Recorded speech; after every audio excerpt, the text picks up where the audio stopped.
Marami ang nakabarok, lumakas man ng ulan ay walang butas ang bubong, mga plato, kutsara na hindi kilala ang totoong maiiwan sa kanya si Itoy, kawawa naman siya, may lalayo sa kanya si sa Itoy. labes ay may habon, sarap sigurong manirahan sa bahay na ganyan. Sabi pa nila ay di tumurit na tatapuan ang tao na nagmamay-ari ng isa upuan at may pagkakatao'y pinagkakagawa. Kaya naman hindi niya pinagkakawala kung makikita ko lang sa akin sa gawa.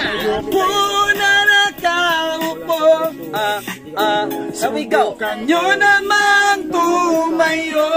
Ano pa yung gesture pa yun?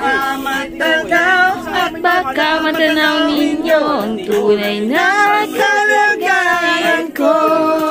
Yeah.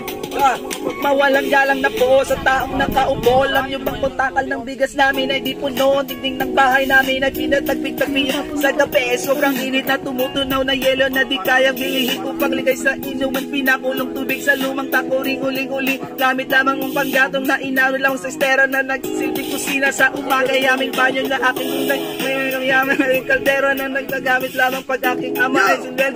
Kulang na kulang pa rin, kulang matuyot asin. 50 pesos sa maghapoy pagkakasyahin. Di ko alam kung talagang maraming harang o mataas lang ang bakot o nagbubulag-bulabang lamang ko kayo. Kahit na dami ng pera niya, walang doktor na makakapagpalinaw yung mata niyo. Kaya huwag kang masyadong halata, bato sa langit ang mata mo.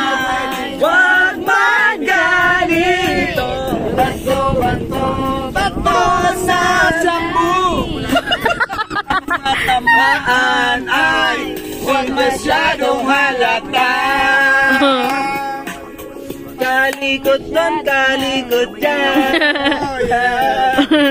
Halatang halata ka na dudo. Huwag kang masyadong halata.